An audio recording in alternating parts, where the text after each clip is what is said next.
the question everybody asks when they start looking at the PCFX is, why is it like this way? That's the big thing. It's just like, why did they make these decisions? Why did they, make these particular games for this platform and things like that? And it's a complicated question, right?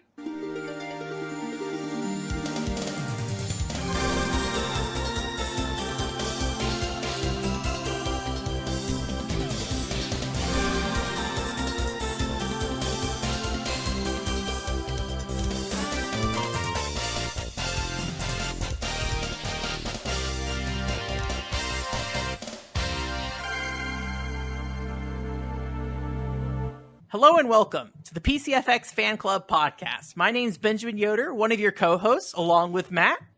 I am Playongo and Filler, but you may call me Matt. Yes, also Playongo and Filler. So, and this is episode 1. Finally, feels like forever. First episode of our podcast. Yeah, so things have been kind of weird up until this point. We had episode 0, which is like a very information-dense podcast. Like, here's our mission statement, basically, right? Here's who we are and who we are as well. Yeah. So, but going forward, the intended format of this show is kind of two things, or it's kind of two segments, I guess I should say. Is that we want to kind of have like more of a casual opening segment here, where we just talk about various PCFX happenings, whether it be personal or if ideally something has happened in the PCFX space, we would love to talk about it. But, in this space, at least right now, it's not too uncommon to go 3 months without much happening, right? So there's more and more of it lately, it seems like. Yeah, there is more and more, and I think we've went into last time why we thought that. So I don't have to go into my whole thing about that, but yeah. So there's definitely more and more updates happening, and what we want to do is just kind of A, talk about our personal things, and B, kind of share things that we've found around. So just a reminder, if you do want to email us at rolfie@pcfxfanclub.com, we can hear anything that you're working on, or if you just played a game recently or something like that, we would love to hear it. Not many PCFX games, I think, are getting beaten on the regular basis. So just hearing about your experiences with games, I think would be interesting, and we'd be happy to, look at it and consider talking about it on the show if we think it's something that's fun to chat about. So, but yeah, just as a quick little recap to what we were talking about last time, we talked with David last time, David Shadoff. And one of the exciting things with him was that he basically had recently developed 2 hardware accessories, the PCFX mouse adapter, so you could use the controller port to use any USB mouse with the PCFX, as far as I understand, at least, and also like the bump pack and things like that. So if you didn't get to watch that show, please go check that out. It's a very exciting show. There's a little bit of like Mr. Talk in there, and just like general PCFX development talk too, as well as like I feel like a little like preservation as well, with like the magazine stuff too, and his contribution to Gaming Alexandria. So again, thank you, David, for coming on the show. We really appreciate it. Yeah, thank you so much. Yeah, it's David's definitely like a collector and a tinkerer. So and just for FYI, that BMP, it's a memory card basically for the PCFX. So that's a fully custom made new part replacement memory card to replace the official memory cards. Yeah, and I did see David, he put something else out as well that was like the PCFX Flash thing. Did you understand what that was really? Or yeah, actually I guess maybe no. But I just haven't scrutinized it that much. So I think it might be what they're using to basically load code into like the PCFX memory and run it as if it were like coming from a CD-ROM. Yeah, so we have our Discord channel for the PCFX fan club, and he was talking about it in there, and he wrote out a whole thing explaining what the PCFX Flash was, and it was just like right over my head, but all right, thank you. I appreciate it. It's probably important. I trust David in that regard. So, and yeah, feel free, please join our Discord also if you're interested in, hearing about some more of this stuff. David is currently, on that Discord. and a bunch of people that are interested in the PCFX. Yeah. It's been a fun, chatty group, and yeah, I think one of the exciting things, I think you had mentioned to me that it's like really interesting to see people show up and just talk about the games they've been playing in there of it. You mentioned a couple of things. What's that game? Last Imperial Prince. Somebody had just finished that up in there. Yeah, it's really inspiring, because some of these games, like even knowing some Japanese the way that I do, like I'll sit down to play them, and I'm not sure if it's intimidating is the right word, but like it can feel like a challenge like that you need to surmount. And sometimes just seeing somebody else going through that process, or that they've managed to play a game that you have been interested in playing for a long time, it's inspiring. It's definitely cool. Yeah, it's definitely like I always feel bad when like I sit there and go through games myself and like I don't know the language, and then someone's like, "Oh, you played this game? How was that experience?" I'm like, "Here's all the homework you have to do to make this work," and like try desperately not to learn Japanese in the process, basically. So it's always like interesting to see everybody's challenges with those games and kind of how they come out on the other side of them, and how much they know Japanese and how much they don't know Japanese and how they overcome that. And things like that. So, and I think one thing that you wanted to highlight as well was that Paul Daniel has manuals that he's been uploading on archive.org. And I believe, if I recall correctly, he uploads the original manual, so you can get that if you want.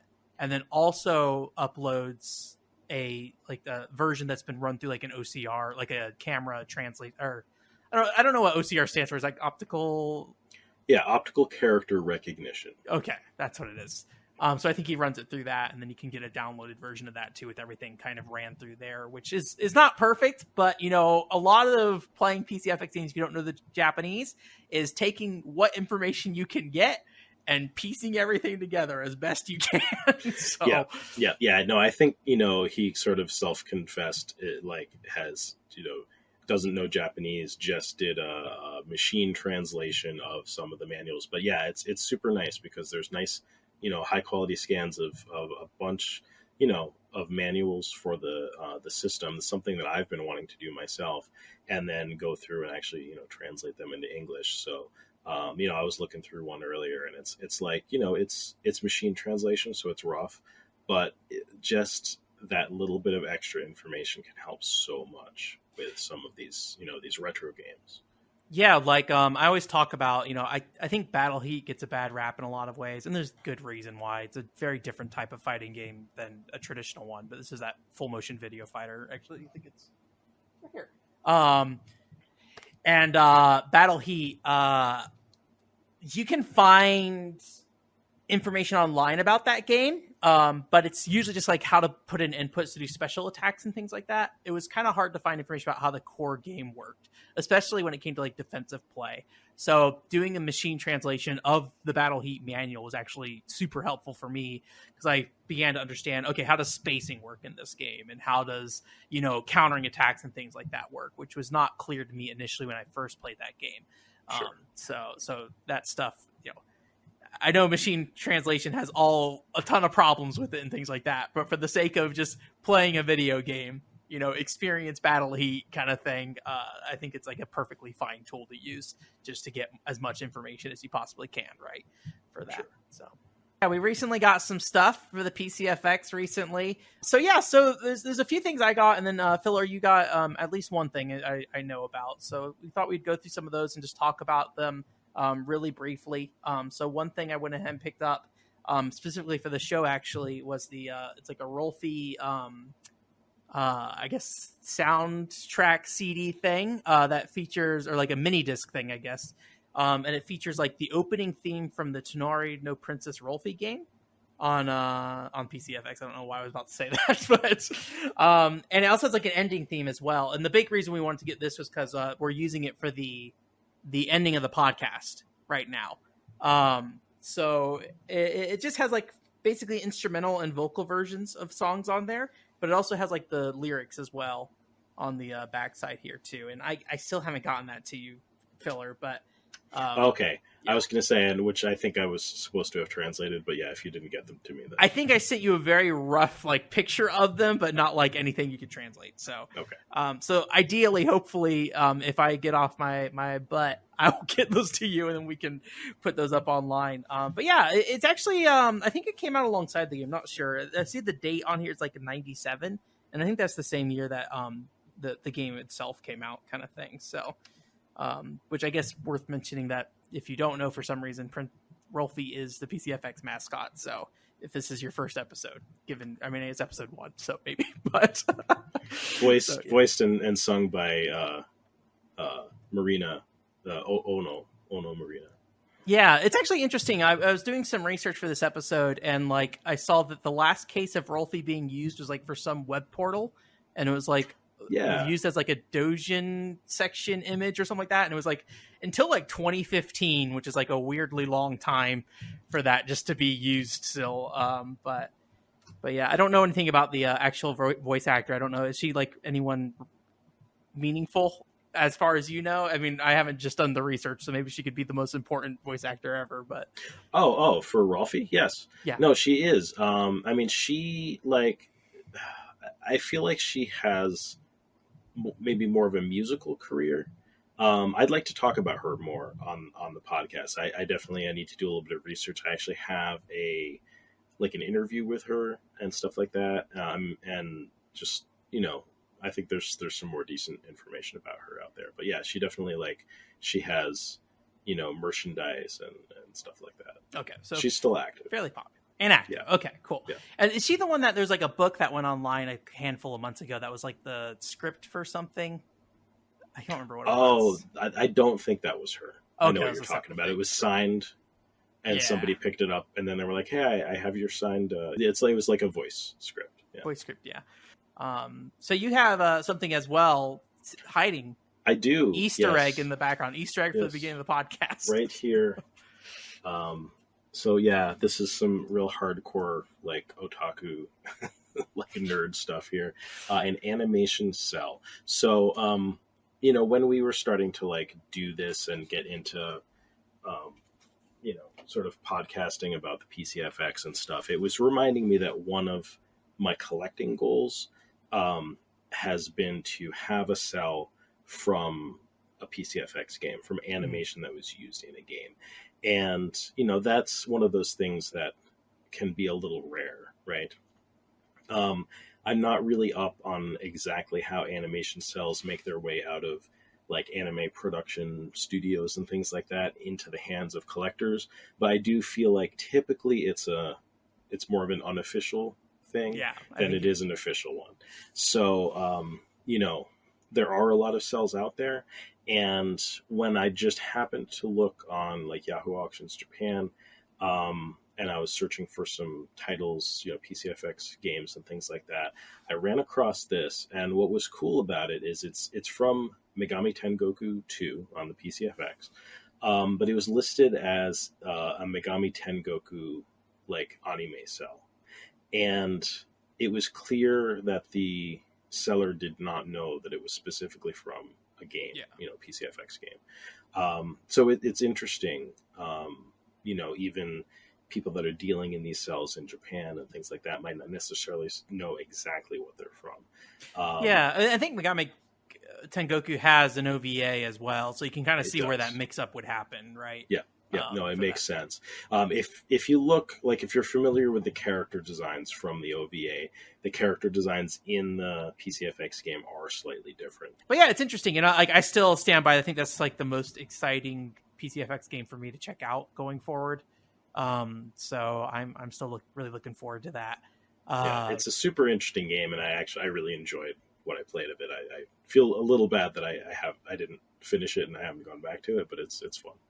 Yeah, there's a lot going on in that game in terms of there's an idol, you're an idol kind of thing, right? And you have fans that kind of follow you, and you have to worry about your body state and things like that, and doing different poses and all that stuff. So I never understood how to make any of that work. So I had 3 fans the entire time I walked around, but in a very Shenmue way, it's just fun to walk around and be I'm on a bus and this bus doesn't stop till I get off, basically, right? and it Yeah. stops at different locations across the map and things like that, which is kind of fun. Moving in somewhat real time, I guess, kind of thing. So like a day-night cycle. yeah. So it's a really fascinating game. So yeah, I really hope I can get to that sooner rather than later, honestly. But I'm already looking at the rest of this year for me, and I'm like, I don't know about that. Don't know if I'll get around to that. You're busy with some fun stuff. So. Yeah. So, and I think is that the only thing that you wanted to talk about? I forget. Or was it just me the rest of the way through? Okay. That's it for me. It's all you. Although I guess, segueing I think the next thing was perhaps a gift for me to you. Does that sound right? Yes, it's in my hands. I should mention that we should probably describe these things when we show them. Yes, we should. It's an audio-only podcast. I forgot about that. That's a good point. The first thing we showed off was the little mini CD case with Rolfie on it. The second thing, a animation cell with a pink-haired girl in a bath kind of thing. Yeah. This is a PCFX anime fan club CD holder kind of thing, and it has like some stickers with it too. But you can basically put some CDs in here. So I don't know if there's a real word for CD holder, or is it a CD holder? Yeah. It's also got like floppy disk slots as well, or maybe mini CD. Interesting. Oh, maybe. I'm just like feeling right there. Like it's like a combination. You can put a CD in there, or you can also put something in the pocket in front. So maybe it's a label potentially as well. I don't know. But I have no idea what this thing is. You just sent it to me. You're like, here you go. Have this. Also, there's some stickers that came with it too, featuring Rolfie. Very nice. I mean, cute Rolfie stickers. Do you know much about like where this came from and why this exists? I don't know much about it, no. But I can tell you that it was something that you got with the PCFX Anime Fan Club. So, like so many things,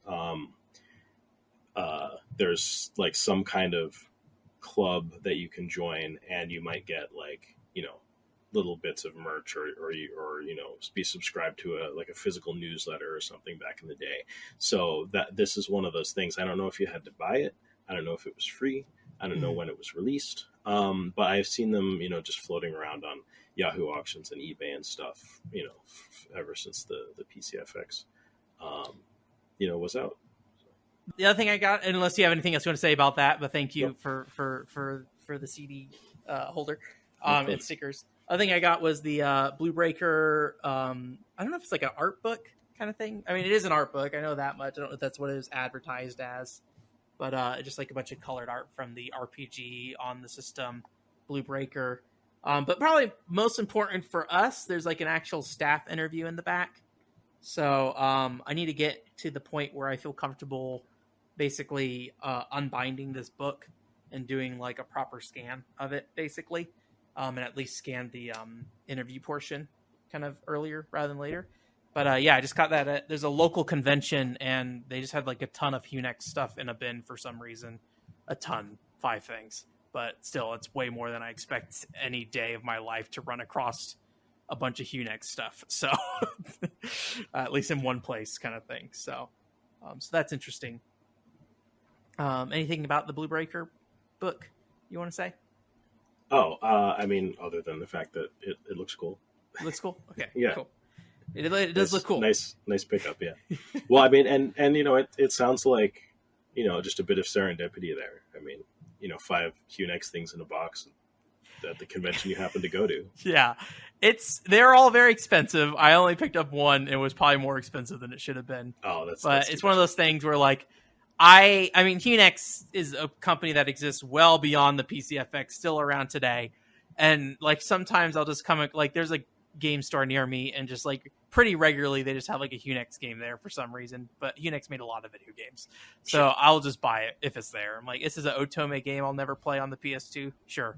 I'll get it. Why not? It's kind of thing. So I have a small collection of PS2 Otome games, some of which I want to play at some point, but that's un-PCFX related in terms of Hunex at the very least. So they didn't do any of that Otome stuff on PCFX, although I'd be curious if they provide any like technical support for the Angelique team at all, because it seems like they kind of got their fingers around it, a bunch of stuff in general. So and the last thing I got, and this is what I actually ordered from Japan Retro Direct, and I think I have the name here because I'm not going to be able to read any of this unless you know it off the top of your head.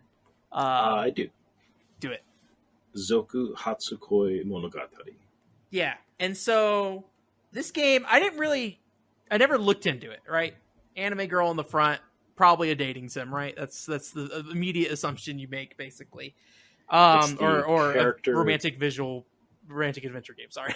So it's the character designer for Vampire Princess Miyu that did the art for that. I don't know what that is, but hopefully relatable. So I have her name around here somewhere. I believe it's her.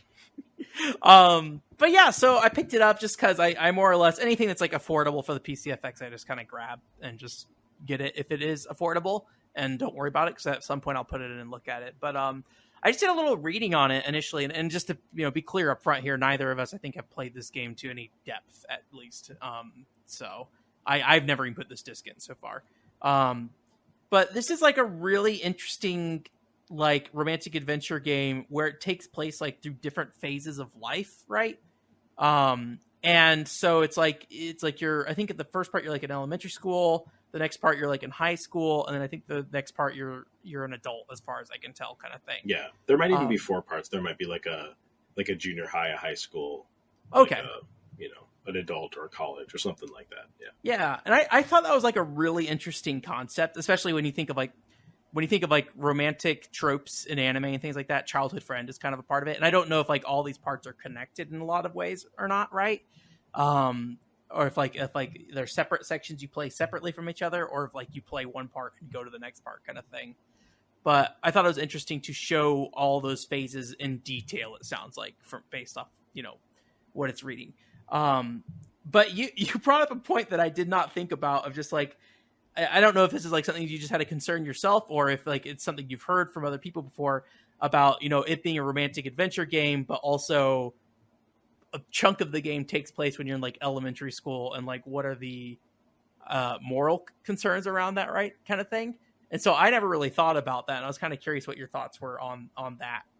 Sure. Well, I mean, I'm very, I don't know, just sort of like open-minded and accepting and like just interested in exploring these topics and things like that. So like for me personally, I'm like, oh, that's cool. Like because I mean we've all gone through that phase of our lives, right? I mean, I guess unless you're watching this and you're in elementary school, which you probably shouldn't be watching or listening to a podcast about the PCFX necessarily, but and we'll try to be family friendly throughout this as much as we can.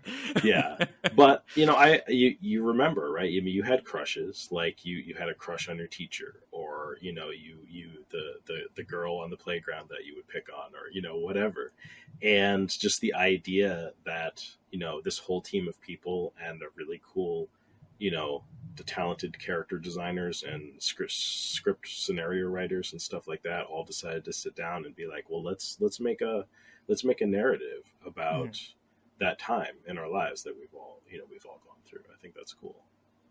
Yeah, I think that was like the thing that kind of was interesting to me. But I do think like when you look at a system that has a game like Chip Chan Kick, right, which is like not the best representation of younger girls or whatever. I don't know how old Chip Chan or whatever their names are, but like, clearly the way they're presented is as very young. Right. Yeah. And so like in a lot of ways, like despite that being like a thing on the PCFX, it didn't really cross my mind until you like had mentioned it to me in passing afterwards of like, oh yeah, that one. And I'm a little sensitive about like the perception of the PCFX. So this is like another game where I'm like, oh, right. But I think the reason why that would be like something that could potentially come up to some degree, right, is like how we view video games as a whole, right? Because you are the player playing a role in that game, right? And so like there's no other medium where you watch like a World War II movie and you're like seeing a guy running through the trenches shooting people or something like that, right? And then you come out of that movie and say like, oh yeah, I was doing this in there, right? But video games, you do that, and I was doing that. So I can definitely understand seeing it from the perspective of, like, you are putting yourself in the role of an elementary schooler and, like, having this relationship with the elementary schooler. I mean, again, neither of us played this, so no idea how it handles it. It could be perfectly sweet, fine, and whatever. I did open up the manual, and they do include the bust weight and height for the girls, no matter what age they are. So that might be one thing that tells you about that. But I will say, I don't necessarily, that's like part of idol culture, I think, to some extent, right? I don't know where that came from and why it's so prominent in Japanese like character description bios and things like that. Sure. Well, I mean, it is all. I don't know if it's just a trope in anime, but I do believe that it is. It's at least portrayed as something that happens in Japanese schools too. Is like every so often everybody goes in for a health check. Yeah, and like that's something that they do. They'll measure like your growth and things like that. Yeah, I can't think of too many situations of like when I open up a manual and notice that a guy has like those measurements in games as much. I always feel like it's mostly women or girls and stuff like that. So I'd be curious to go back and like, I didn't look at the First Kiss story manual to see if they have that in there, and they actually list some of the male characters in there too with their own character page and stuff. So I'd be curious to see if they did the same thing there as well, just to let you know like how they measure up kind of thing. Sure. Not that you can date any of them. There's like one scene where you can kind of go on a date with one of the guys, but it's like a weird ghost thing. I don't know if you got to that story arc where a girl possesses his body or something like that. So yeah, no, I'm actually familiar with it, but I didn't actually play that over. Oh yeah. It's like you can get either a good ending or a bad ending kind of thing. I think actually the endings are both good endings actually, but like I think it's treated more as a joke when you're going in the guy body versus when she possesses one of the girl bodies or whatever. So well, maybe the the manual for Sparkling Feather. Oh, Sparkling Feather might be great.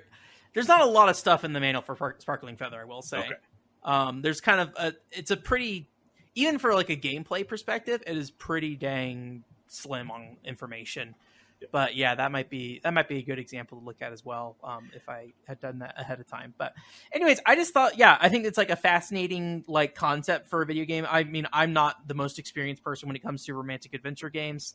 First Kiss Story is one of the very few that I've sat down and played through, minus like a handful of other random ones that I've done in the past. But like, I'm not a connoisseur of this genre of video game kind of thing. So I'd be curious like how many other games try to express that across multiple generations of your life in some ways, right?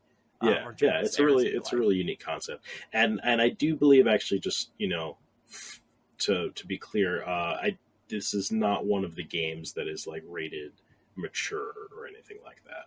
It is not. No, I can, at least on the cover itself, I don't see any R18 or anything like that, or whatever they put on there. I forget what it is, like the little arrow pointing up in like different colors. I'm confident. So I don't think this is like a game where you're gonna, open it up and stuff's gonna happen. Although there are some PCFX games that do like show skin and things like that and aren't marked with any kind of like 18 up thing. So before we get into the main portion of the show, I just want to go through one other thing real quick, and that is basically going over kind of PCFX media that's come out recently. There's a handful of things that I noticed that came out, although the first one here is one that you actually made me aware of, Filler, which was a video. I don't know, go ahead and describe what you would say it is. Suffice to say, it's a Japanese video. And it's basically two people having a conversation about the PCFX, right? So it's recent, media about the PCFX from a Japanese perspective. And what's really exciting about it for me is that it has a lot of views. And because it has a lot of views, it has a lot of comments. So if you look through that comment section, there's a lot of really interesting stuff. So I feel like we could do a whole podcast episode going through the comments to that video. Yeah. Like it seems like a really interesting trove of information that I think, people who listen to this podcast would be interested in. Yeah. There was a couple interesting points that I pulled from the video itself, just talking about kind of the connection to the PCFX in terms of, the literal ability to connect the PCFX to a PC98. For a disk drive and things like that. That was something that they kind of spent a little bit of time on. And I think, if I recall correctly, during it, again, machine translation of stuff, so who can say how accurate, but I believe that they had said like the form factor was made to kind of complement a PC98 in some ways, in terms of how the system's shaped. So interesting. Like if they're set next to each other, they're like they kind of don't fit look together better. Yeah, so. Don't look bad. And just for the sake of people listening who aren't, completely familiar with the PCFX, it can act as a CD-ROM drive for a PC-98 computer, which may sound really weird, but like CD-ROM drives weren't super common at the time necessarily. So. Yeah, it was like I think it's like a SCSI cable is what it's called, or something like that connects between. And I don't know if it's like a PCFX specific one or if it's just a generic one. You can get any cable and plug it in or something like that. But like small computer serial interface or something like that. Yeah. So that was an interesting video that we had saw. The other thing I saw was a Io Tenki. I actually don't know if he wants people knowing his real name, so I'll just leave it at that. Io Tenki had a post on co-host that talked about Firewoman Matoi Gumi, which is like a school RPG dating kind of thing, right? I think you've played more of it than I have at the very least. I got one of the endings. Yeah. But I think it was an interesting post because he basically just talked about what he feels about that game is, and I think he's playing the PlayStation version, not the PCFX version. But what he thought was interesting about the game was that he feels it focuses more on like the small moments rather than on like big drama kind of things. And one of the examples he uses like you go on these dates and you can't really control who you date. It sounds like it's like you can kind of do it through just like spending more time with people, but you don't really get to pick. And he mentioned that like on one of the dates you go on with one of the girls and like she paints a picture kind of thing. And then later on when the school festival's happening, that picture is like what she submitted to the thing. And just like these kind of smaller notes kind of thing that kind of lead up to the story of like how this relationship forms rather than like a big dramatic moment kind of thing is what I took away from his article at least. So I thought that was an interesting read on that. Again, all these links will be in the description for that. So I don't know. Is that an experience you felt was similar to your experience from what you played of it, or? Yeah, I mean, I think that's a really good way of putting it. You get sort of the dating elements and the simulation elements and the battle elements, and you kind of put them all together, and you're like, does it synergize into something like really cool? And it's like, oh, actually, it's a little disjointed, but there's like little bits of each of those things that are like charming and like make the experience worthwhile. It's a cute game. I find a lot of people ask me like why I suffer through some games sometimes.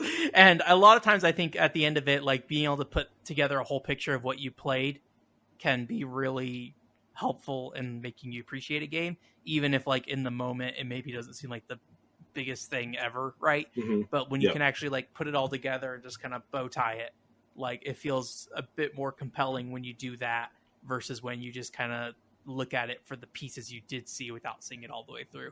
In a lot of ways. So, I mean, the last set was actually multiple articles, so we'll go through these pretty quick. But Umbrella Terms, I believe, follows us on Twitter for that, and I believe previously I've looked at some of her stuff before.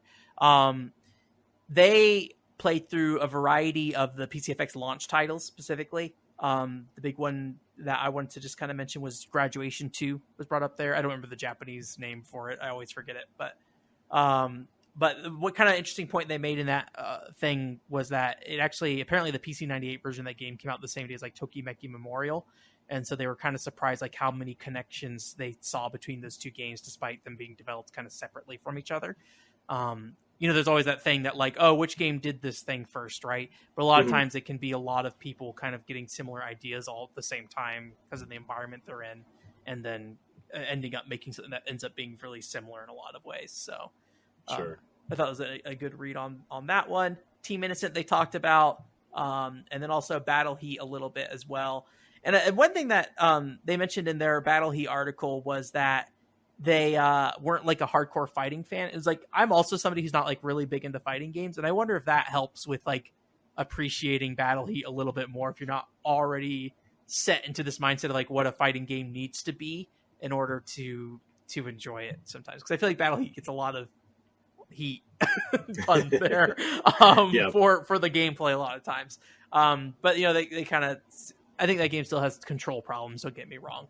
But I thought that was like interesting that they had talked about that aspect a little bit. So and the last thing they talked about was Mahjong Goku Tenjiku. I don't think we've ever talked about this game. This is the Mahjong game on the PCFX. Well, there are multiple Mahjong games on the PCFX. That's right. There's Super Real Mahjong as well. I forgot about that. That's the strip one, right? If I recall correctly. It's at the very least sexy. Let's say Sexy. that. Okay. Yeah. It It may actually be one of the mature rated games, so I think I haven't played it myself, but yeah. But apparently, and I don't know anything about Mahjong, just as a heads up, they said that it's actually not really Mahjong. It's like Dongjara, if you know anything about that, which is like a simplified version of Mahjong actually instead. Okay. Well, a lot of the Mahjong games, like, well, I guess especially if they're like strip Mahjong games and stuff, which Mahjong Goku Tenjiku is not, are 2-player Mahjong, which is actually also like not something that people really play. It's a 4-player game. I believe Mahjong Goku Tenjiku. So it features characters from the Journey West. Yeah, if I remember correctly. So it's if you're familiar with that, it's kind of a Journey West Mahjong game. Yeah, it's like the main character is like a monkey, I think, and then like a pig and some other as well. If you're familiar with Dragon Ball. Yeah, it served as a basis for a lot of different things for sure, but Dragon Ball is the big one for sure. So yeah. So yeah, I thought those were just like some interesting reads, and I just wanted to highlight those because they were, PCFX things that happened. Yeah. I'm impressed PCFX by anyone who can play Mahjong. Yes, I am too. Somebody sat me down once at a Mahjong learning event, and I was up in Portland or whatever, and I got disqualified every round because I could not keep track of my tiles and when I should discard. So at some point I'll learn Mahjong. I'm sure that absolutely will definitely happen someday, right? So, yeah. Anyway, so we went on quite a while in our opening segment here, which I'm not too surprised we did. We had a pretty big list of stuff we kind of built up beforehand. But we want to go ahead and shift over to our main topic for the show, which for this first episode, I thought one of the best things that we could probably address first and foremost is I feel like the question everybody asks when they start looking at the PCFX is, why is it like this way? That's the big thing. It's just like, why did they make these decisions? Why did they, make these particular games for this platform and things like that? And it's a complicated question, right? And I don't think me or you intend to try to answer that question in its entirety today, right? Yeah, I think in a lot of ways, the answer. Yeah, a lot of ways, this podcast is the exploration of this question. So, but I thought it would be good to do like almost like a college level like overview of just like what's going on around this time in Japan. Some of the stuff is going to be video game related with the PC Engine, what NEC's doing, things like that. With the heavy ties to anime, I think it's worth looking at what's going on in the anime industry a little bit during this time. And also the PC-98 a little bit as well. Because there's some questions I realized I never really asked about the PC-98 and like how we ended up with that system being in the place it was, that I wanted to just like kind of get a little bit more information on. And then finally, I also think we want to like look at the media environment a little bit too. But one thing I did want to mention that is kind of like higher level Japan. I just think it's worth mentioning because like, if you don't keep track of like what's going on, historically in Japan, this is something that was kind of a big deal in the late 80s, early 90s, was Japan had like this economic boom that basically happened after World War II, right? And I don't really know the trajectory of that. Again, this is all not going into deep detail here, but basically there was a bubble that formed after that, right? And so all this money was going around in the industry, and I think that's like a lot of people attribute a lot of anime being funded in that time due to there just being so much money going around. I've also heard like mention of Famicom development, like a lot of games were just kind of floating around just because there's a bunch of excess money and you spend it on something basically. Kind of thing. And the way I understand it is that was in the 80s, right? Yeah, that was kind of the 80s range. The 80s boom time, yeah. But then like turn of the decade there, you get into the 90s, the bubble basically burst, right? Yeah, and I think it was specifically 1990, so like right at the beginning of the decade. Yeah, so while, Japan obviously is around well and generally fine today, it definitely was going into this like early 90s, it was kind of a down period, I think in some ways, of like how people were looking at it to some extent, right? Yeah. And in a lot of ways, I think Japan never really recovered from that boom, as far as I can tell, based off, again, brief looking at it. But, more of Yeah, a like GDP thing, and then like there's so many other ways that you can like be successful as a country too, right? So exactly. Yeah. I think a good way of looking at it, just the little bit of reading that I did on it, it seems like a lot of it had to do with real estate, mm, and um, I think it's very comparable to the kind of economic crisis that we had in the United States in like 2008. yeah, yeah, 2007, 2008, that economic crisis. It just something that maybe you can give you a little more context. I think of it as similar to yeah. that. And like a thing to think about with like the 2008 economic crisis is that like usually it's kind of pointed to as like the reason why that console generation of the late 2000s and early 2010s went on so long was because or at least these days it's actually about right, but back then it was a longer cycle than usual, and a lot of it was pointed to a lot of uncertainty in the market in general due to economic things, also emergence of mobile and things like that too, but I think that kind of economic recovery period played a role into why why those platforms developed the way they did. In the late 80s, you had the PC Engine that had launched, right, is competing largely against like the NES, Yes, and I guess to some extent like the Master System, although I don't think that was like particularly successful. Whatever it's called, the Mark it III there. it So, wasn't. It yeah. was not.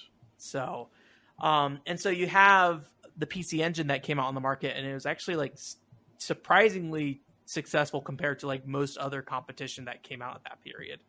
Yeah, I don't know if it you have was any thoughts on like why that was so successful early on with the PC Engine with that. sure. Yeah, I mean, I'm not an expert on the PC Engine by any means, but I think that it was kind of like releasing like a 16-bit system um, to compete with the Famicom, and I don't know exactly when the PC Engine came out, but it was before like the Mega Drive came out, right? Yeah, yeah. Which was an actual kind of 16-bit system, but it's like an 8-bit processor, but it has like, I don't know, better 16-bit graphics yeah, chip or something like graphics that. chips or Yeah. something like that. So I mean, immediately what that does is it means more colors. Like it's Yeah. just a numbers thing, right? Um, and like the games look incredible. Like if you Yeah. compare them to a Famicom, like it's night and day. So I think that alone, and also you know it had that port of R-Type, which if you remember, like if you compare that to the arcade game, amazingly arcade like for a home console. I feel like that was kind of a killer app Hmm. for the PC Engine. I'm maybe overstating it slightly, but sometimes when you get a killer app for a console, at any point, but especially early on, it's going to pave the way for what comes out on that console and what is Yeah. popular, what people are going to it for. And I think that's one of the reasons why it's a fantastic console for shoot 'em ups, because that was also a genre of games that was hot in the 80s too, right? Yeah, yeah.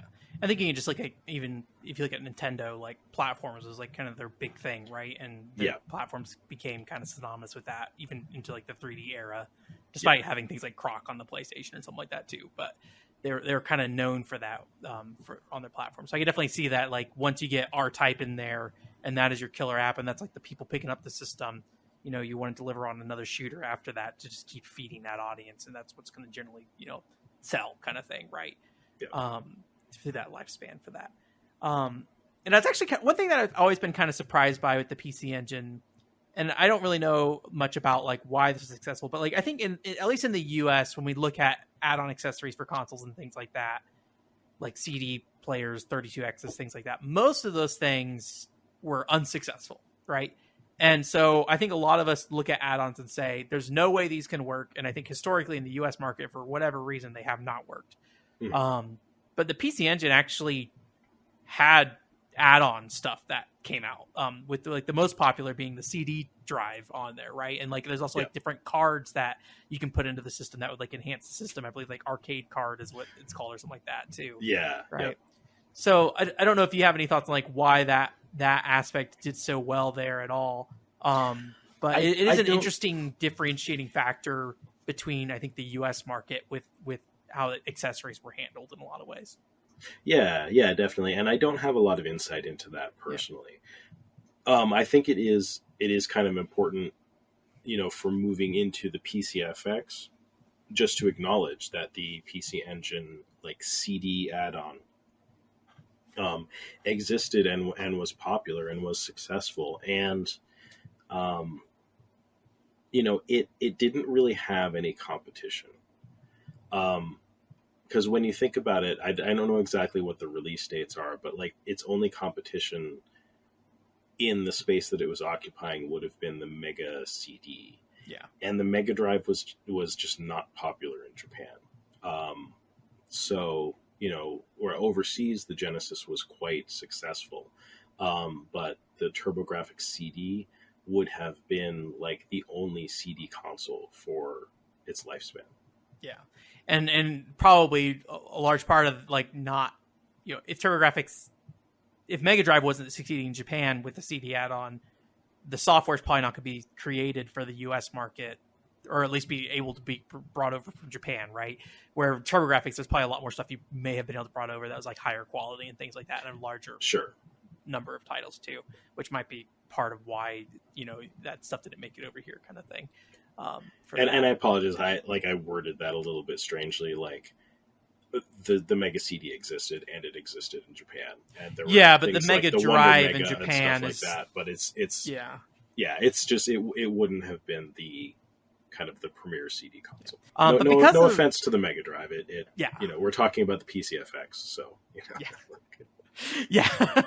we're already familiar with being the sixth wheel in a console generation. I don't know, but yeah, I mean, like the CD add-ons really, I think, helped create really impressive visuals on the system, because I don't know anything about how games are made, but like it seems like the CD technology allowed them to store a lot more extra audio and things like that, but potentially that might also wrap into pairing that with these like high quality, large format sprites on screen, right? That kind of didn't they weren't animation playing off the disc, right? They're actual sprites rendered on screen that would animate a lot of times, because the platforms weren't always they probably could stream video like Mega CD, but I'm guessing the better use for like larger scale games is to focus on those kind of like sprites that would just render and animate. And from a technical perspective, I mean that's correct. Yeah. And I would imagine like a lot of this stuff kind of feeds into kind of the development of the more, as we talked about before, the GAL game space, where you have these games with high quality graphics and things like that. And then so you could kind of have, in some ways, just put a pretty girl up on screen, right? And then build a game around that in a lot of ways. I don't know much about how GAL games came to be honest. So I don't really know what developed that, but that seemed to be the trajectory of like where the PC Engine ended up. And it feels like a lot of that stuff was CD based over everything else from what I've seen. Yeah. So. Well, you were just reminding me, there are like a couple of idle games, right? Like, are you familiar with Noriko?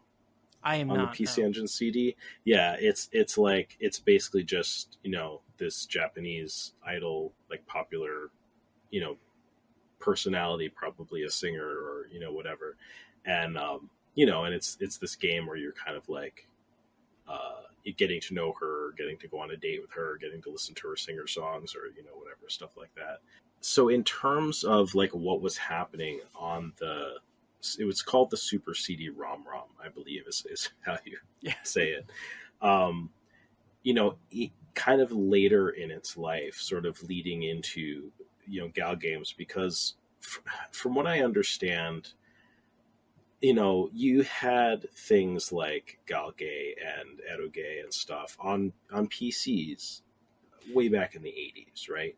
And Eroge is like actual like sexually, I don't know if that's like 18 plus level of thing with Eroge, like explicit. And Galgame, is that just Galgame how you just say games that feature like Okay. pretty girls, bishojo games, stuff like Yeah. that. Yeah, you didn't really see that in home consoles as much. So and that's a good point that the CD-ROM format itself might have been sort of. I mean, there are things like I helped translate like an idle adventure game that was on the Famicom disk system, right? Yeah. So which is like has dating elements and things like that. So these things had been around for a long time, but you saw stuff like in 1993, like August, you've got like a Lancashire game coming out on the Super CD-ROM. Power League, Super Real Mahjong, Pachio-kun game, the first Hatsukoi Monogatari game. What is that last one there? Hatsukoi Monogatari, the one we were talking about. Oh, yeah. Okay. Yeah, Gotcha. yeah. We were talking The about idle Zoku. game. Yeah, Hatsukoi. I did not retain the name. Just went in one ear, went out the other. So those kind of games were coming out, and actually, it's interesting now that I think of it. So, Hatsukoi Monogatari, or at least according to this, was released prior to Tokimeki Memorial. Okay, interesting. Yeah, but Tokimeki Memorial, I think, was like that breakout success. Mm-hmm. That was in May of 1994. Basically, a hit on word of mouth, kind of. Mm. So these kind of games really weren't on home consoles that much, and it ended up selling. I think I saw a number like 1 million copies by a point in time when it had been released for the PC Engine CD, and I think also the PlayStation and the Saturn. Mm-hmm. So that's across those 3 systems. But I mean, it was ported to all kinds of stuff. But it was clearly like a number title. It was a big success. It's really interesting that Konami, of all companies, I don't know, they're just like, hey, let's make a dating game. Right? Yeah, if I recall correctly, like the Cynthia Knight guy, Igarashi or whatever, was also like the scenario writer or something like that. Yeah. So I kind of remember. I feel like there was word of mouth going around that like he did not like working on that game, and that's why he was like desperately trying to get on Castlevania to not work on that game anymore.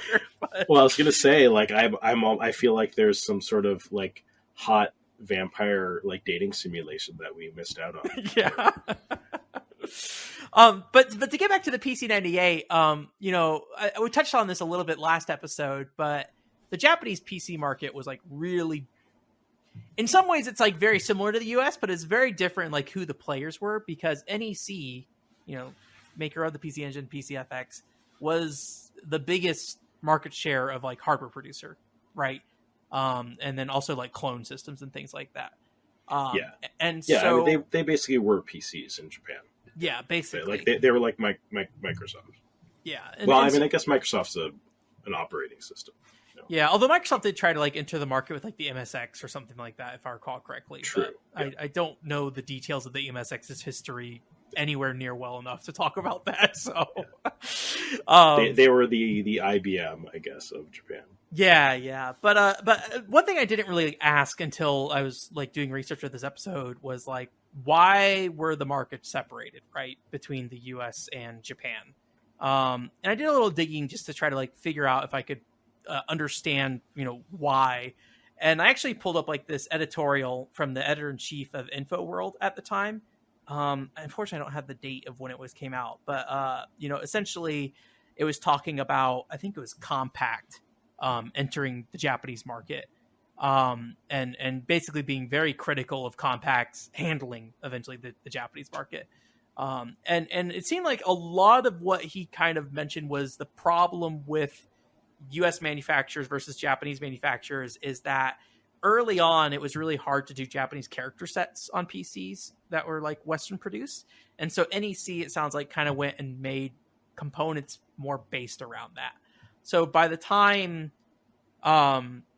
Japan or by the time other hardware producers were like, okay, when you get in the Japanese market and try to come in later, they would instead use their components that were kind of like modified to use to display Japanese characters, but that made it mean it would be incompatible with like all the software somebody had previously bought, kind of thing, right? So if you bought a word processor or something like that, I don't know the software market from that time very well, honestly, but any application you're going to use on your PC, compatibility, like to my understanding from what very little I know, compatibility was kind of a big deal, and making sure that you could bring your software forward in a lot of ways. And maybe a way that's not so important with like gaming systems as much, despite, as much as we want accuracy compatibility, that stuff a lot of time. But otherwise, like when we talk about, Japanese PCs in the gaming sense, I think there's a lot of parallels that you kind of see between the Western PC market and the Japanese PC market of just, the types of games that were successful early on were not typically the types of games you saw on console. I pulled up this article that was from a 1988 magazine. Keep in mind, this is not like I have not looked at the text or translated it. I'm using somebody else's interpretation of this. But they talked about how technical limitations of the PC-88 line of computers and things like that really focused games on things like Grand Strategy and things like that. So, Romance of the Three Kingdoms series and things. So more of these less graphics heavy games that typically had more complexity to them because they were kind of focusing on different elements, kind of thing. And they mentioned that kind of transforms a little bit in the 90s, where you do have graphical capabilities that are pretty strong, but it's hard to animate them. And so you end up with a kind of a resurgence of visual novel, text adventure kind of stuff, but like applying, like giving these large, graphics as like complementary. So like, romantic adventure games and things like that, right? Also RPGs are mentioned as well as like a big thing with that. And those are kind of like the franchises I feel like are the genres you see most on the PCFX in a lot of ways, is the games that kind of came out of that late era PC-98 types of games from that kind of thing. But I thought it was an interesting trajectory there, even though like, even in the West, we struggled with like animation for PC games. Cause like Commander Keen, I think was like 1990-ish. And that's like one of the first games that really had smooth scrolling on PC, if I recall correctly. Let me see, I have the date for Commander Keen, but 1990. So, but you have games like Pop Full Mail coming out in 1990 that really struggle to move. I've seen like the PC, I don't know if it was PC-88 or PC-98 that came out on, but yeah, maybe the 88 because it seemed pretty. It seemed to struggle a little bit.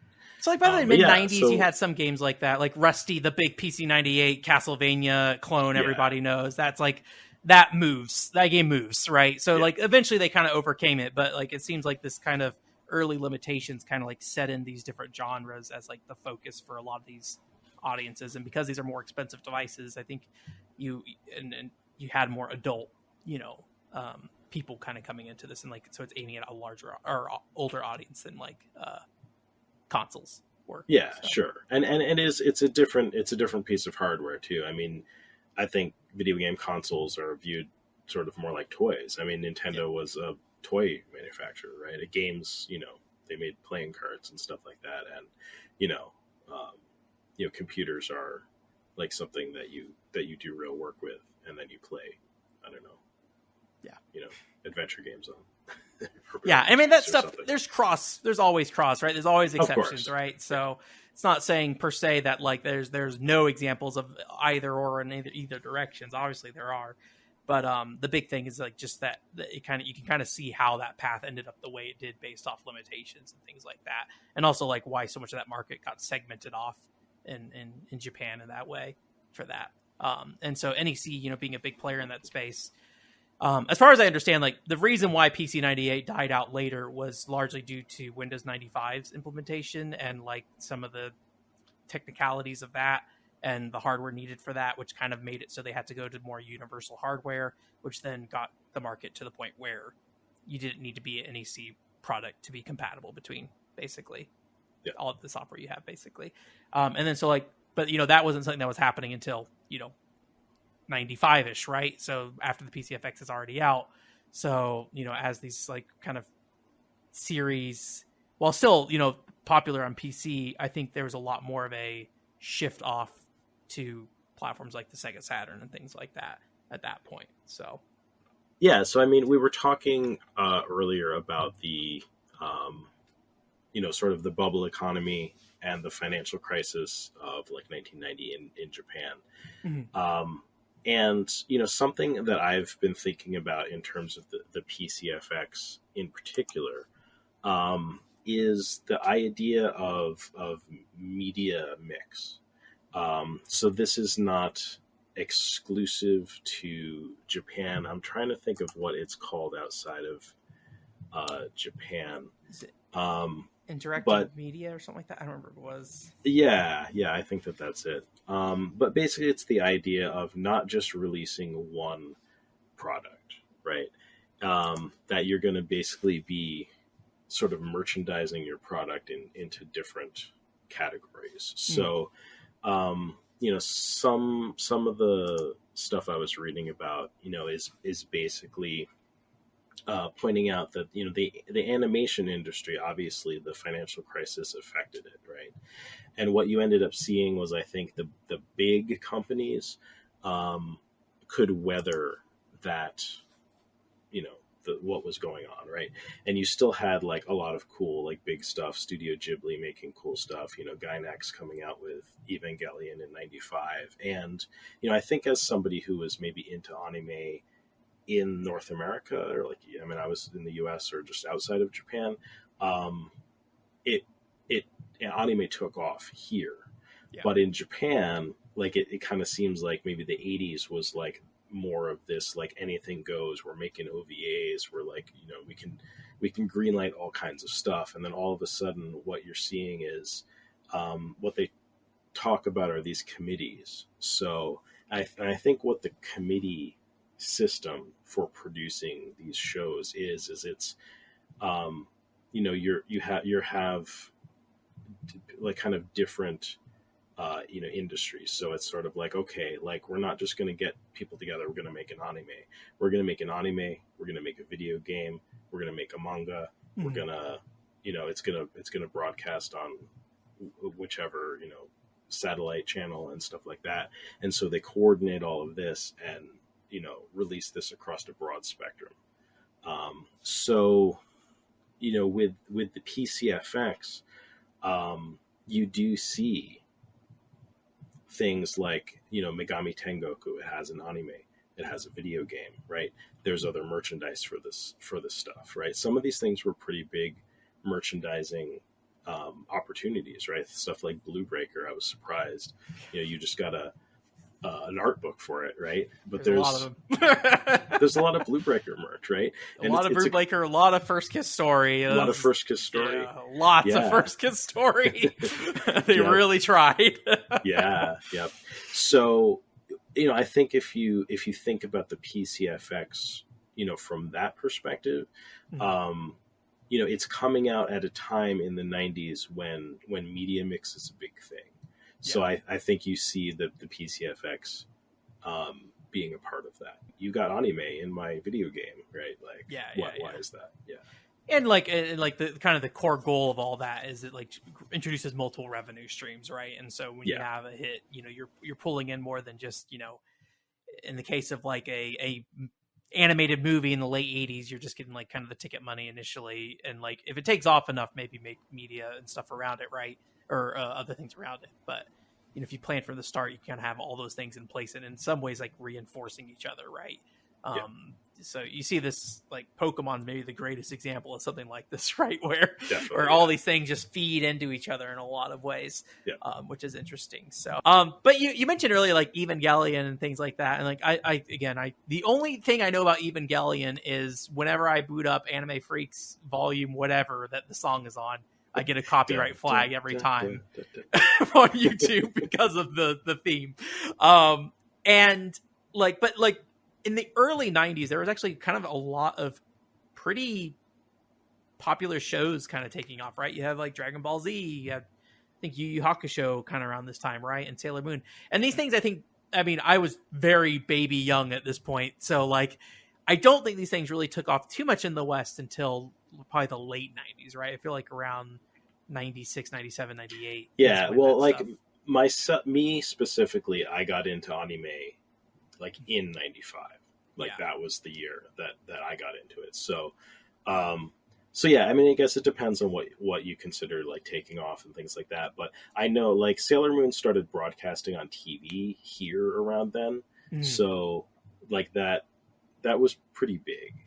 The one kind of trend I do want to focus on a little bit here, because I personally kind of feel like this had maybe a bigger impact on PCFX than most other anime genres, is I feel like kind of the magical girl genre of anime, or like shoujo kind of anime to some extent, um did I feel like it's like it was doing pretty well at this time, and you kind of see a lot of that stuff on like the Anime Freaks discs and things like that, like Akazuki and Cha-Cha and things like that, right?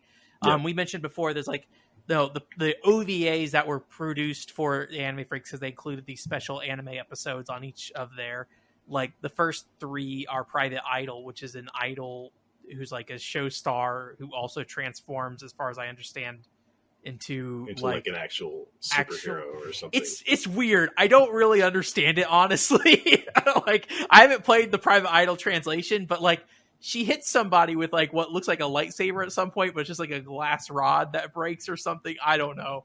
It's this very strange show, but she feels like she's on the edge of being like a magical girl in a lot of ways, and how she's presented. And like she has actual TV shows that she's like in an outfit and everything, and fighting off like a giant monster and things like that, right, too. So it's like this weird in between thing of like a actor playing a magical girl kind of thing. And then you also have, what's the other one, is like Prism Nights or something like that. Yeah. And that is like straight up like a team of 6 rainbow colored girls basically. And you know, they're not like magical girls in the anime industry. I think it was also kind of aimed at adults to some extent, right? Like I don't really know super well, but like the Prism Girl ones, definitely like all the characters have like these really hypersexualized bodies in a lot of ways. They're all super tiny, thin, pencil thin waists. And, stuff. I mean, this is another good point about that sort of transition from the 80s to the 90s, I think, is that, you know, during that bubble economy, I think, and especially in like even the 60s and 70s and stuff like that anime was more mainstream. I mean, you certainly had things, I'm sure, that maybe like were, I don't know, more niche, but I feel like a lot, you know, that like Tetsuwan Atom and like even, you know, some of Go Nagai's like robot stuff and so like all that stuff was on TV, right? Yeah. And you had like, you know, animated movies that were showing in the theaters and that kind of thing. In the 90s, when that economic kind of, you know, recession and crisis happened, I think that's also when the focus shifted a bit to like anime fans as an audience, as opposed to just general audience. So that's where you see, I think, more things kind of coming along that are like, okay, well, like these are the people who were like sort of watching, you know, magical girl shows and things like that, but we're not aiming the magical girl show to like, you know, little girls getting ready for school or something. We're aiming it towards anime otaku who consume anime. I feel like the PCFX in some ways ends up doing that same thing. Yeah. Right. Like as a console. Yeah, I mean, I feel like maybe in the games themselves, there's not like a ton of it. I mean, Sparkling Feather kind of gets in that range a little bit. But I noticed on the Anime Freaks discs themselves, there's a lot of this kind of like this type of content in general, it feels like. And then also just like, you know, I don't think this is too surprising, but there's like a Bishoujo Video Corner disc, which is just like, here's all these girls in different uniforms and things like that from different shows. And you watch like short video clips from like various anime from the 80s a lot of times, honestly. But you know, so it's like, it definitely is a range of things still. But I feel like you don't see as much as kind of the, I guess what would be called like shonen kind of thing. I don't know anime genres very well, but like that kind of Dragon Ball Z style kind of thing, showing up as much on platforms like the PCFX. It seems to be these more interesting. Yeah, that's a good point. Niche genres of, maybe not niche genres of anime, but well, a little more bishojo, I think. Yeah. A little more pretty girls. Yeah. So, and I think that kind of also feeds into the multimedia aspect. And, I think a lot of what you see with the kind of, I don't know if this is specifically anime, but like idol culture as well is like this, focus on merchandise around an idol, or at least the character an idol plays in a lot of ways, right? Where in some ways like that this character takes his life of its own outside of the anime they're even in, right? Where this character is just so popular they just sell a ton of merch around this one character in a lot of ways. Yeah. Well, it's like Asuka and Ayanami Rei, right? Like they're from Evangelion. Like forget Evangelion. Like they've been selling figurines of the two of them like forever, for decades. Yeah. And a lot of those actually made it over here, I think, honestly. I feel like I think like those were the figures I just saw around when I was a kid, although could very well have been bootlegged, honestly, back then. I don't know how prevalent that was really an issue with that kind of thing. So, but yeah, it's kind of interesting, like that kind of shift, like, I don't know if shift is the right word, but like that kind of focus on the PCFX, because one of the earliest things of media that we have about the PCFX that's like video media is the show called the Tokyo Toy Show in 1994. And this is the first show where like the PCFX is being shown off. It looks like pretty much a standard E3 booth in a lot of ways. There's just like a couple of screens on top, and then you have some booth babes essentially, right? And they're these very silver coated bikinis kind of thing or whatever. Yeah, I remember seeing those pictures. Yeah, and so the two things they show off at this show, first and foremost, is Battle Heat, the fighting game. And Battle Heat very much has, I think, more of that kind of shonen style. Again, not sure I'm using the word shonen properly. No, I think like, you are. Do you know what shonen means? I know it is every show that looks like a Dragon Ball Z kind of thing is kind of what I get into. Does like Fist of the North Star fall into that too as well? I don't know. So. It just means boy. So okay. It's like it's shows aimed at like younger boys. Yeah. So, but typically, like when I think of shonen, I think of like these kind of super powered buff comic book heroes in some ways, right? If you think about it from the Western perspective of that. But yeah, Battle Heat has that look to it. Like maybe a little more Fist of the North Star than Dragon Ball Z, right? But so leaning back to something that I think Fist of the North Star was like the 70s, if I recall correctly, or 80s. I don't remember. Fist of the North Star 80s. 80s, okay. So it kind of leads into that. And then you also have something called like FX Fighter, which is basically is the same thing as Battle Heat, kind of FMV fighter kind of thing, but they use pre-rendered polygon characters. So you know how Donkey Kong Country, they always talk about like, we pre-rendered Donkey Kong. Like I say, they always talk about like this is still a advertising campaign, but when the thing was coming out, they're like, we rendered out Donkey Kong on these chips basically, or these silicon graphics computers, and then we made them into sprites kind of thing, right? And in the case of FX Fighter, it's not 3D models running on the PCFX. It is a 3D render it's of a It's fighting a cinematic, a cinematic fighting game. Yeah.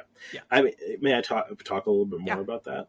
Yeah. So, so I was looking through a magazine, specifically talking about this toy show, where it seemed like it was a big reveal for some of these new systems, and it reminded me like even game press and stuff like that, they don't know either. Like they don't have like the information that the companies have. Like, these companies are playing their cards, their hand close to their chest kind of thing. And so it's just so interesting. They're talking about the PCFX and they're like, showing off, what is it again? FX Fighter. And they're like, they're like, you check this out with your own eyes. The PCFX can play games that make use of polygons.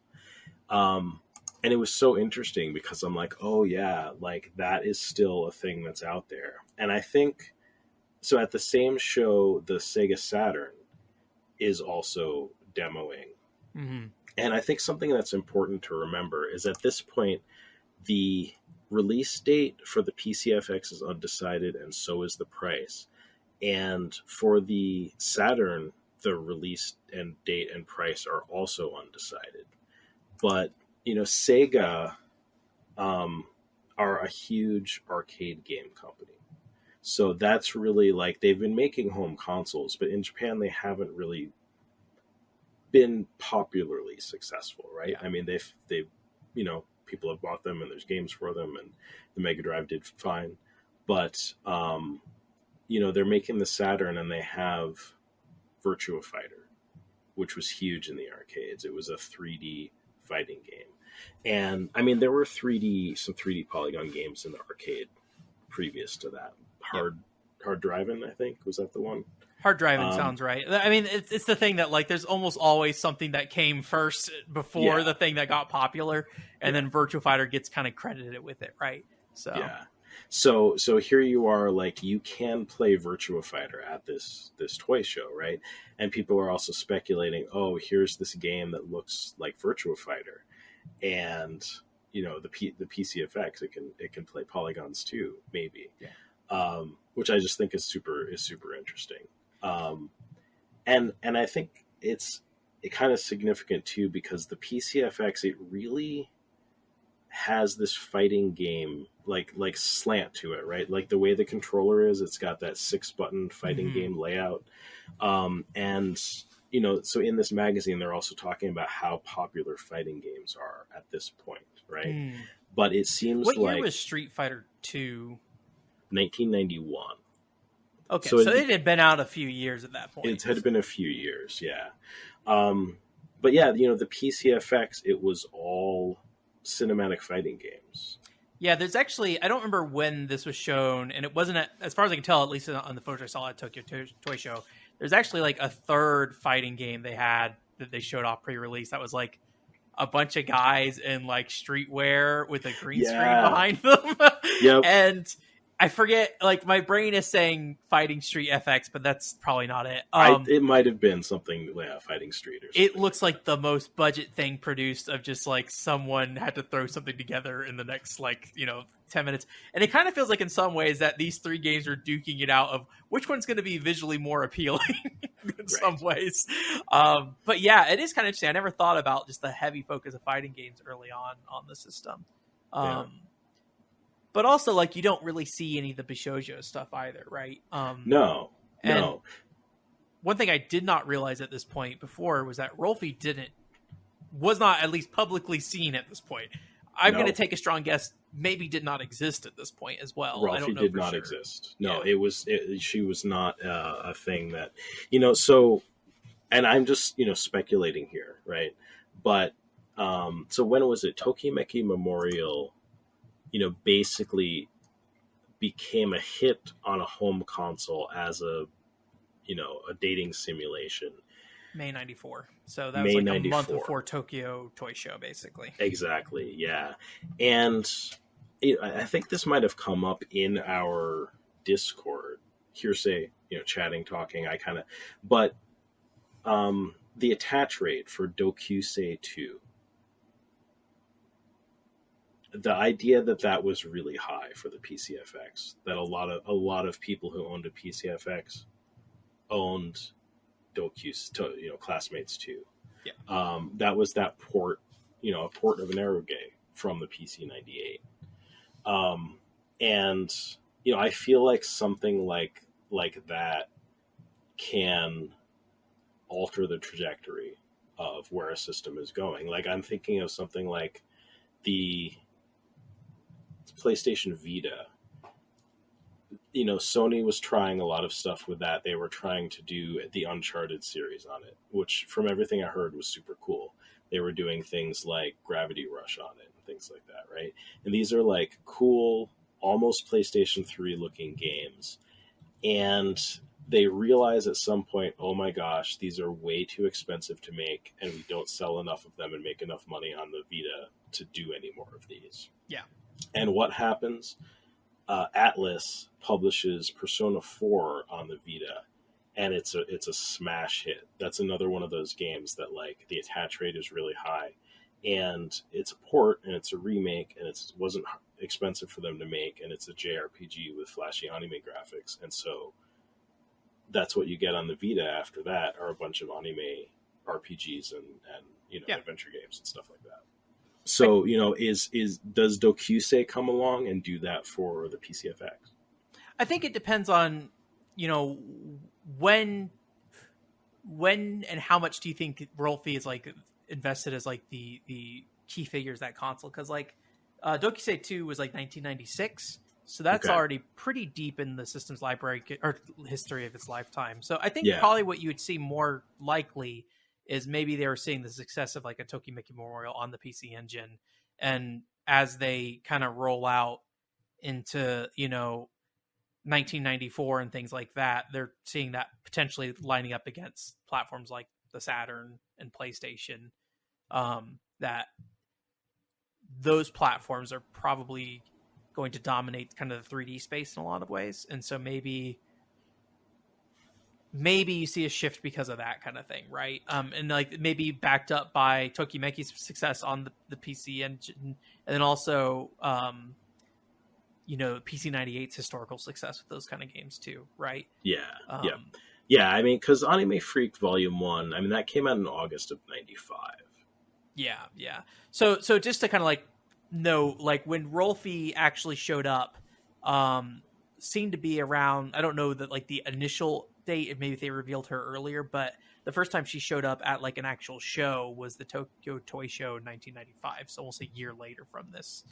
As far as I can tell. I'm not, not deep research. Maybe they have like a web post somewhere like, meet Rolfie, your friendly neighborhood Bishoujo girl. I don't know, but I feel like if anyone should know like when Rolfie appeared, it should be us. But I don't have that. Yeah, research for a future Rolfie specific episode. Again, very high level here, but yeah, Tokyo Toy Show next year they had Rolfie there at that point, kind of thing, right? Yeah. And I really do wonder, like, if because the PCFX came out in like 1994, if already before launch they're kind of looking at things and saying like maybe this isn't going to work out the way we want it to with the type of experience to happen, because you mentioned fighting games as like a big thing, and also I was kind of mentioning that like shonen style series seem to be kind of the initial push with Battle Heat at the very least, right? And then so it has like the shonen thing, you have like a 3D graphics test kind of thing, not really 3D graphics test, but trying to present itself as that in a lot of ways. Which is not an uncommon thing from that time, I will say. Like, it's not the PCFX doing anything shady with that kind of stuff. Like, look at almost any console reveal from that era, and it's going to be a bunch of pre-rendered 3D graphic stuff. Nintendo 64 was terrible about this. Yeah. No, that at the show, like that was a lot of the stuff. Yeah, and like even the Saturn stuff, that actually was running in real time, but it was super early. Like in Virtua Fighter, the characters were not fighting each other; they were just like animating beside each other, basically. So like you could actually play FX Fighter. Better game than Virtual Fighter in 95 or 94 before launch. But yeah, and then so they actually brought like, and I don't know like how common this was before, but there's a Japanese convention that's for like doujin comic artists, which is basically like independent artists who make their own comics and things like that, right? In Japan, and it's like this big huge thing. Are you talking about Comic Market? Yeah, Comic Market. Yeah. And apparently that year, they had like an actual booth there, and Rolfie was like a big part of that, for that booth they had. And if you look at the actual catalog, they rented out like the whole back page of the catalog, and it was like, hey, come check out Rolfie at our booth, basically, kind of thing. Yeah. And that kind of makes sense, like a lot of sense. If at some point they're like, okay, let's market to the anime nerds. Yeah. That's our focus. Yeah, I feel like by mid 95 they had kind of at least redirected themselves in that direction, right? And I'm going to take a strong guess that like a lot of the games that did come out ultimately still kind of fit within that vision generally, but I wouldn't be surprised if some of them were like kind of leftovers from before in some ways. But really at launch though, you do have at least two games that are kind of fitting what the PCFX is, with Team Innocent, even though it's like a survival horror style game, it is focusing on these kind of three, peppy anime girls, basically, right? And then you also have the port of Graduation 2, right? Sure. And that being the more PC simulation thing. But I was partly wondering, and again, this is based off absolutely nothing outside of, we were talking about it earlier. I was like, maybe I wonder if something like this, like the Anime Fan Club stuff, came from like a Comic-Con thing at some point. But oh yeah, interesting. It feels like something that would just be like, handed out, or maybe sold at like a stall somewhere, honestly. Yeah, just like part of their limited industry booth merchandise. Yeah. So again, we'll have to look into that deeper, but I just had a thought about that. That is based off absolutely nothing other than it just reminds me of something like that. So right, yeah. So don't take that and run with it. Yeah. So that first Tokyo Toy Show is like really interesting, but it's something that was actually covered by this game catalog TV series. It was actually like a Famitsu TV series. Mm-hmm. And what I really liked about like looking into this Famitsu TV series, like when you're on TV, you have like less time to just focus on like write about everything, right? Or do coverage on everything. So when you're looking at this game catalog series that went on for years and years and years, that was just about games on TV, most of the stuff they're showing is either going to be very brief, or it's going to be the highest level stuff that they actually want to show you, kind of thing. And initially, when they're doing the PCFX stuff, they are talking about the console, I think, alongside 3DO, PlayStation, on equal terms in a lot of ways, right? But what you really start to see shift as like this TV series goes on and continues to cover these other consoles is that they really only want to talk about the PCFX in one situation. And that is when Tengai Makyo 3 comes up. Which, if you don't know, Tengai Makyo, and I'll be honest with you, I think me and Matt both don't know a lot about this series in general. But I feel like it's one of like the biggest RPG series that is like, kind of stayed in Japan and is saying like nearly unknown in the West is I think a little too far, because it got one of the games got a fan translation, I think, for the Super Nintendo. Yeah, it's called like Tenkai Makyo Zero, so I think it's like a prequel or something like that, maybe. A couple of years ago. Yeah. So, and it was kind of interesting because they announced Tengai Makyo 3. Well, I guess we should continue explaining what Tengai Makyo is. So this is I've heard it compared to like a Dragon Quest, essentially. So if you know how big Dragon Quest is for the Famicom in Japan, right? Or the Final Fantasy in the US for the NES, right?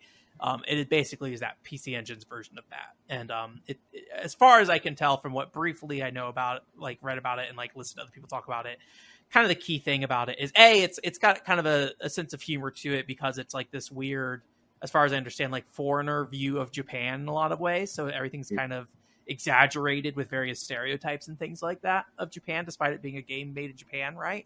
Yeah. But also, it kind of leaned into the PCFX's strengths with like those kind of full screen graphics and things like that, and CD audio and things like that. And it sounds like the second game was really kind of the big one that took off. And so there's been various games that came out around this, and so like when this was like after the PCFX I think came out, or at least sometime within that range of when it came out. The company who was making it, Hudson Soft, who was involved in the PCFX, right? Because they kind of had a partnership with NEC with the PC Engine and things like that too. They announced like a slew of these games for basically every console. Most of the other ones were spin-offs, and then the PCFX one was the third mainline entry, basically, probably because that's kind of their own home console, right? Yeah. Well, it would have been. Yeah. So those other games did come out, but the Tengai Makyo 3 never really did. So it's just this kind of like weird echo of them showing like the same animation that was shown like when the game was revealed over and over and over again, basically, of every time they talk about it. And that's kind of like the only time you ever hear about the PCFX on that program ever again. I'm sure the PCFX was talked about in Famitsu and things like that, but I think that's just like a good, they're like, I think it's a good show of just like this weird like hold on that this kind of more mainstream news outlet for games kind of had with the PCFX by that point, right? Yeah, it's important to know, because that's a refrain that I've heard also in things like comments on that video that we talked about, or in little reader wrote into some sort of NEC fan magazine or something, and was like, hey, like I'm really looking forward to Tengai Makyo 3, or we haven't heard anything about Tengai Makyo 3, or like why did it never come out for the PCFX, or I bought a PCFX just for that game. yeah, so it's that was a highly anticipated game, and it's a big question mark. Why was it not in development? Why did it not come out close to launch? Even after launch, why did it not materialize on the system? Um, it's kind of a mystery, I think, to us right now. But it did get me thinking. I kind of wanted to talk also about like some of the games that were coming out on the PC Engine CD-ROM that didn't come out, didn't have entries that came out on the PCFX. 1993 in July, Hudson Soft released Tengai Makyo. It's like Fuon Kabuki Den. You had, Koei was releasing stuff on the PC Engine CDs, Romance of the Three Kingdoms. Hudson Soft was doing Bomberman. You had a port of Super Darius, and stuff like the Darius. There are shoot 'em ups, right? The Darius series, like you had games that came out on the Saturn, on the PlayStation, on Windows, right? There was a Shin Megami Tensei game, from Atlas on the PC Engine CD. But then the next game in the series, right, it comes out for, the PlayStation. There was a Mega CD version. So, well, I mean, even speaking of fighting games, I was flipping through one of the magazines, and Fatal Fury, Garo Densetsu, was like advertised really heavily in this PC Engine CD magazine. And it's like you never saw, who is it, SNK releasing fighting games, more traditional fighting games on the PCFX. Yeah. But they were releasing them on the Saturn, right? Yeah. So it's interesting. It's interesting to see the stuff that like didn't end up on the PCFX, and I think some of that was just because the PlayStation and the Saturn ended up being more attractive consoles. It seems like for some of that stuff. Yeah, I mean the PlayStation in general, just like as far as I can tell, more or less hit the ground running, at least in the US. I actually don't know about Japan and how that whole first because it was a while until it got. I still personally feel like the PlayStation struggled for a while. It did? Okay. Yeah. So. I mean, I just didn't feel like it didn't have a killer app for a while. It was like something like, I think Battle Arena Toshinden came along, and I felt like, again, a fighting game, a 3D fighting game. Yeah. But I felt like it started to get some legs. Okay. Something like that. But maybe that's just anecdotal. I mean, I think mine is more anecdotal of just like, I was maybe like 6 at the time. So like, what do I know? Right. and like, Battle Arena Toshinden, I feel like was the game I saw. So that's probably around then. Although I'm trying to remember if that, like when that came out in the US, if that was a launch era game or not for that. It wasn't, I believe it ended up becoming a pack-in game. Okay. At one point. Gotcha. But correct me if I'm wrong on that. Yeah. But yeah, like you definitely saw companies kind of moving to these other platforms after a while. And so I think what you really end up with the PCFX in a lot of ways is that they're marketing to a very specific audience at this point, right? They're like the people who got on board, and they kind of had the shift over to Bishoujo games and things like that. In some ways, it's kind of admirable. Like I'm kind of surprised they went as long as they did down this route. And I think we'll talk about that in an interview coming up here, where we had some interesting details about that on the next episode. Next interview, I think people are gonna really enjoy. Yeah. Dig, yeah. But you kind of get this shift to like almost direct marketing in some ways with the PCFX at some point, where like they kind of just give up on the mainstream audience, as everything moves to the Saturn and the PlayStation.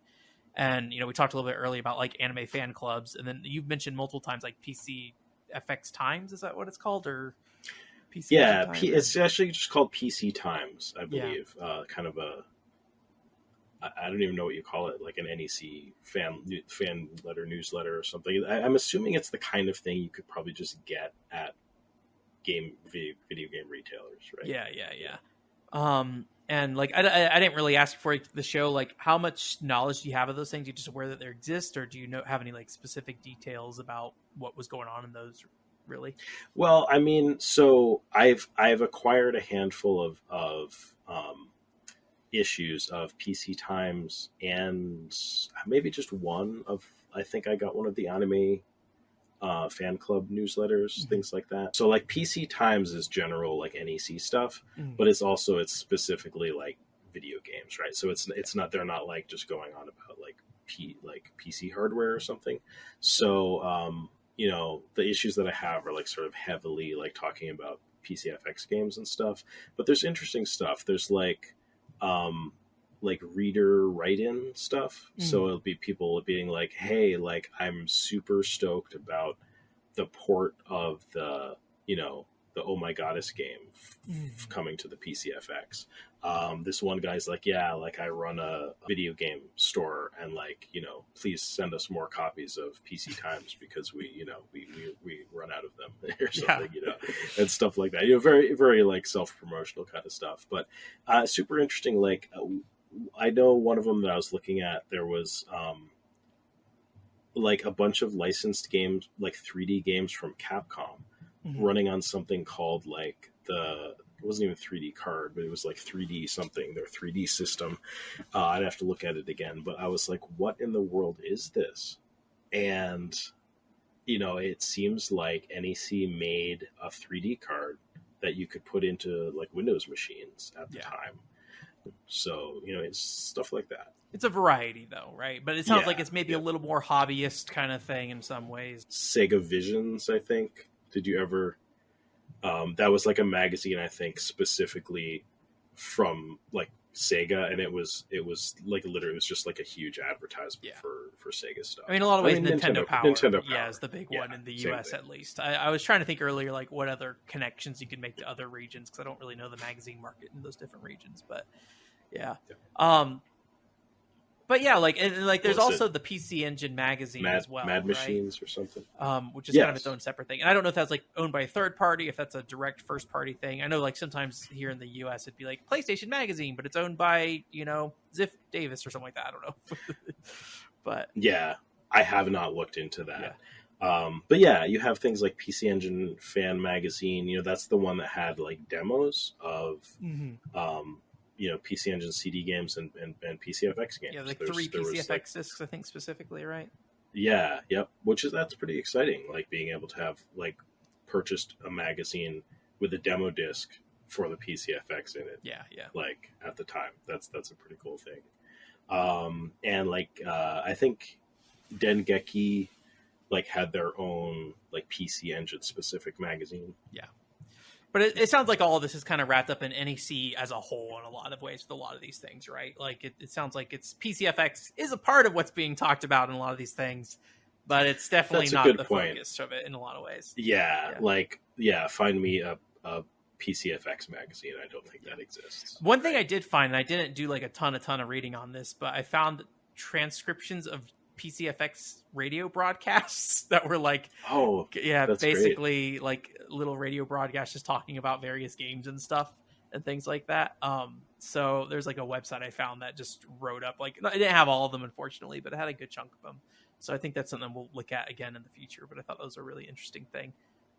But yeah, like I think, you know, the audience of people who were looking at the PCFX got narrow enough that it became more of these direct marketing things in a lot of ways, rather than trying to do any kind of broad marketing for the system for that. So yeah, but I mean, like at the end of the day, I think, you know, around like 96, maybe even like maybe late 95, you know, PCFX seemed to kind of fall out of like, they went to the Tokyo Toy Show in 95, and that was kind of, in a lot of ways, the last time I could tell that they were seen at any kind of traditional game show in a lot of ways. So that's not doing, again, complete research with that, but like from what I could tell with some surface level information, that seemed to be at least the Tokyo Toy Show.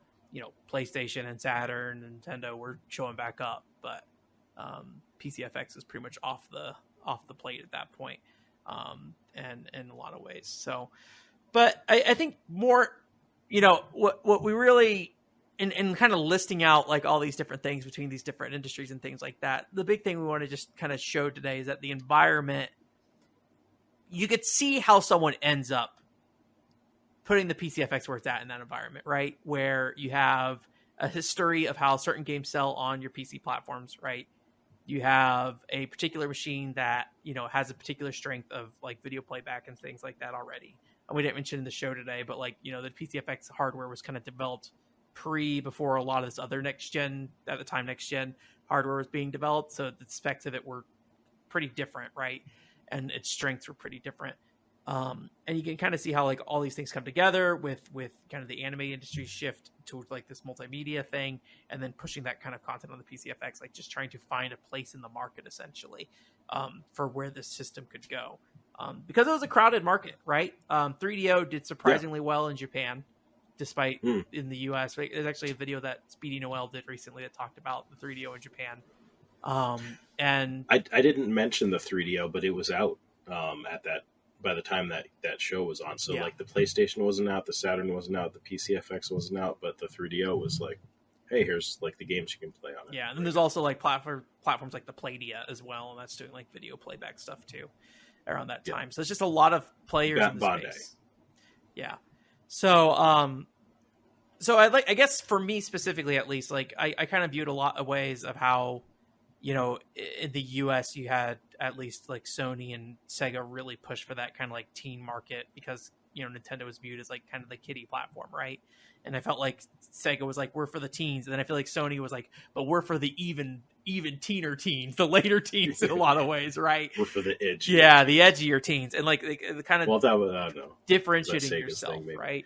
Yeah. And then as a whole, I think the PlayStation just kind of, in a lot of ways, despite there being a lot of 2D games on it, feels like a platform that kind of went all in on 3D in a lot of ways, right?